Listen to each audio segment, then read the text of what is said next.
sejahtera kepada anak-anak murid, cikgu jurubahasanya. Okey, Cikgu Hani kembali dalam topik pendidikan moral tingkatan 3 di bawah tajuk unit 6, di mana minggu lepas cikgu dah buat untuk yang pertama, cara hidup bersatu padu. So, hari ini cikgu akan sambung kepentingan bersatu padu. Okey, jom kita tengok.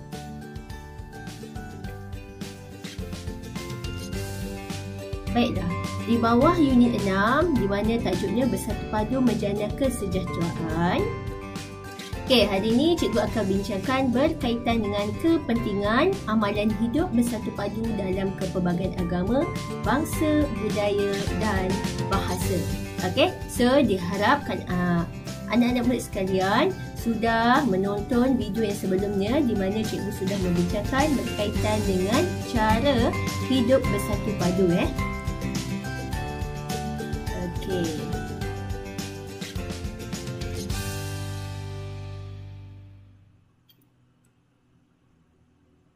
Okey, yang pertama adalah masyarakat hidup harmoni tanpa konflik. Okey, iaitu berkaitan dengan bahasa Melayu sebagai medium perpaduan kaum. Alright, di mana kepentingan hidup bersatu padu ini ialah masyarakat kita ini hidup dengan harmoni tanpa konflik. Konflik kita dah belajar sebelum unit 5, dalam unit 5 berkaitan dengan konflik. So tak ada masalah lah, maksudnya tak ada perselisihan faham di situ di mana bahasa Melayu sebagai medium perpaduan kaum. Maksudnya medium perpaduan tu cara kita bertoleransi ataupun berhubung antara satu sama lain menggunakan bahasa Melayu. Kemudian saling bekerjasama, menghormati dan bertoleransi. So, kita sambung kepada kepentingan yang kedua adalah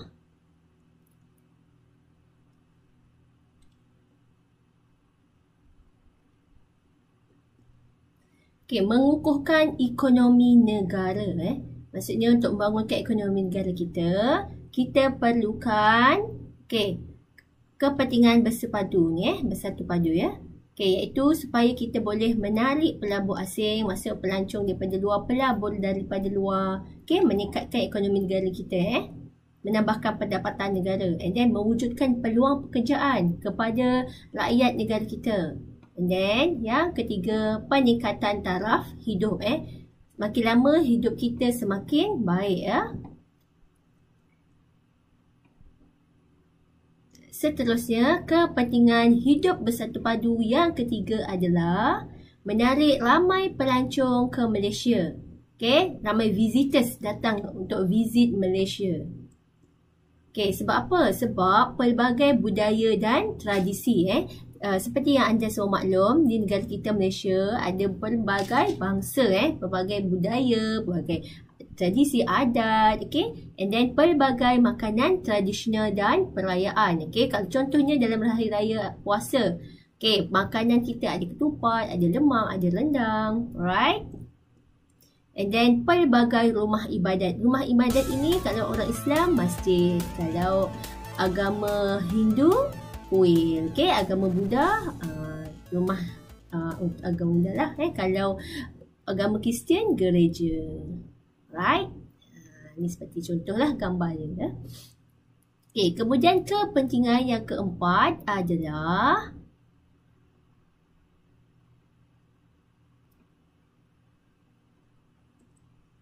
meningkatkan imej negara. Maksudnya negara kita dikenali di merata seluruh dunia. Alright. So, menjadi teladan kepada negara lain sebab rakyatnya hidup bersatu padu, saling tolong menolong dan bertoleransi. Seterusnya, keunikan perpaduan kaum bagaimana kita boleh hidup bersatu padu diterima masyarakat antarabangsa. Meningkatkan imej negara semua negara kenal Malaysia. Alright, itu tadi 4 kepentingan hidup bersatu padu. Seterusnya, apakah cabaran? Cabaran hidup bersatu padu dalam kepelbagaian agama. Banyak agama dekat negara Malaysia ni. Ada agama Cina, agama Hindu, agama Buddha, agama Islam, agama Kristian, and then ada bangsa Cina, bangsa India, bangsa Melayu. Okay, itu yang besar lah, 3 bangsa yang besar. And then pelbagai budaya, and then pelbagai bahasa. Di Malaysia, apakah cabarannya? Cabaran dari segi sosial yang pertama. Kemudian cabaran dari segi globalisasi, maksud keseluruhan. Yang ketiga, agama dan kepercayaan. Okay, seterusnya keempat, budaya dan adat resam. Okay. Baiklah, kita lihat satu persatu cabaran hidup bersatu padu dari segi sosial. Okay, dari segi sosial ya. Yang pertama, nampak tak gambar rumah? Kenapa ada gambar rumah di situ? Okey, iaitu tempat kediaman dari segi sosial ni. Pemisahan tempat kediaman. Kalau orang Melayu ni semua kawasan Melayu, kalau Cina semua kawasan Cina. Okey, tapi rumah cikgu sebelah jiran cikgu Cina. Itu maksud dari segi cabarannya lah. Yang pertama, pemisahan tempat kediaman. Okey. Seterusnya dari segi sosial yang kedua pula. Dari segi yang kedua, contoh yang kedua kesukaran dari segi apa tu agak-agaknya kalau nampak gambar ni. Okey, so dari segi sosial yang kedua adalah kesukaran menguasai bahasa Melayu. Macam sekarang cikgu cakap bahasa Melayu kan, student cikgu dia bukan tak faham, dia sedikit sikit-sikit lah dia part-part yang perkataan-perkataan yang tak biasa dengar. Alright. Okay, itulah cabarannya hidup bersatu padu. Okay. Seterusnya, yang ketiga adalah alright, dari segi sosial okay. Suka bergaul dalam kalangan komuniti sendiri. Maksudnya dia sendiri dia je. Bergaul antara dia sahaja. Dia susah nak bergaul dengan komuniti yang maksudnya jiran-jiran yang lain, contohnya kawan-kawan yang lain. Alright. Itu cabaran, maksudnya halangan, kekangan, challenge je lah untuk hidup bersatu padu di Malaysia ini. Okay. Ni kelompok sini kan, satu kelompok, ini kelompok sini, ini kelompok sini, contohlah itu komuniti sendiri. Alright. Dan kita lihat seterusnya cabaran hidup bersatu padu dari segi globalisasi, okay, dari segi agama dan kepercayaan, dan seterusnya dari segi budaya dan adat resam. Okay, kita lihat satu-satu ya. Dari segi globalisasi. Alright. Tu ledakan teknologi maklumat ini secara keseluruhan. Cabarannya bila berlakunya ledakan teknologi maklumat ni maksudnya senang. Semua di hujung jari je kemahiran IT situ. Okay.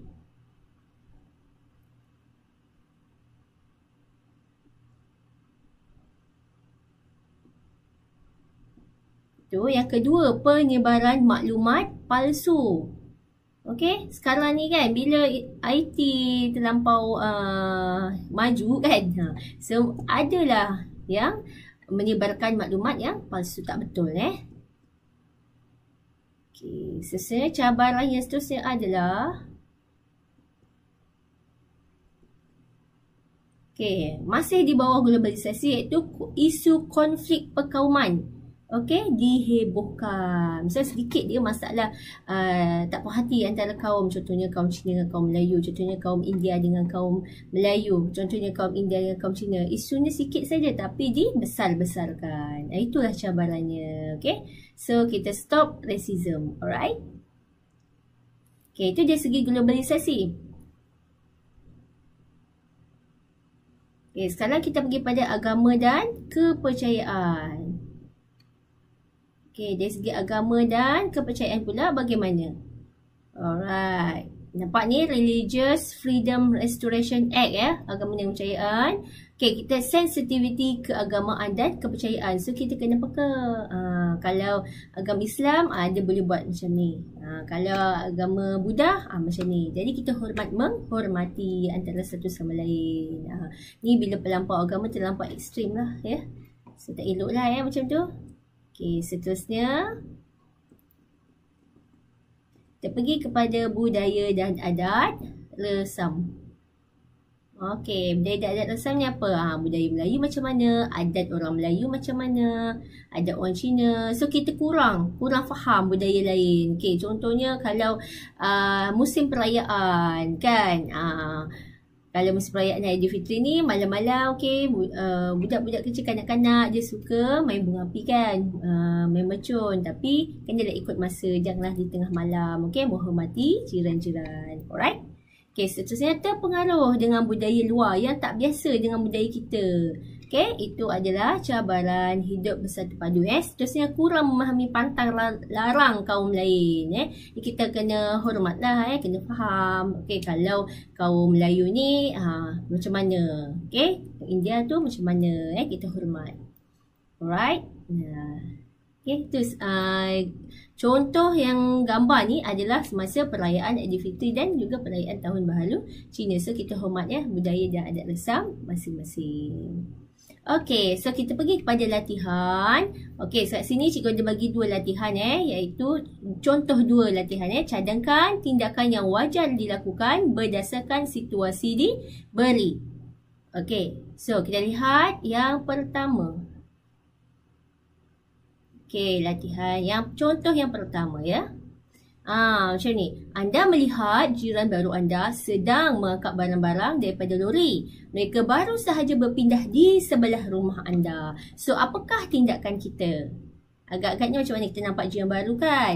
So, kita menegur dan bertanya khabar jiran baharu serta menolong mereka mengangkat barang. Okey, inilah amalan bersatu padu contoh. Okey, so kita pergi. Kita tengok soalan yang kedua. Contoh soalan yang kedua. Okey, masih sama iaitu cadangkan tindakan yang wajar dilakukan. Okey, baiklah. Beberapa ahli rukun tetangga di kawasan perumahan anda mengadakan rondaan pada waktu malam untuk menjaga keselamatan penduduk. So, apakah tindakan yang perlu dilakukan oleh kita sebagai jiran dia? Alright? So, kita bila duduk dalam kejiranan, kita mestilah sama-sama menyertai rondaan dan bersama-sama menjaga keselamatan di kawasan kejiranan. Right? So, ada dua contoh ini. Seterusnya, okey.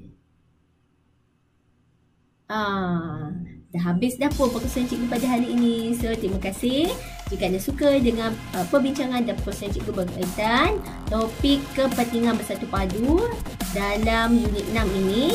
Jangan lupa share and subscribe. Okey, terima kasih di atas sokongan anda semua. Okey, tapi cikgu tak lupakan ada soalan kuisis cikgu sertakan di bahagian description.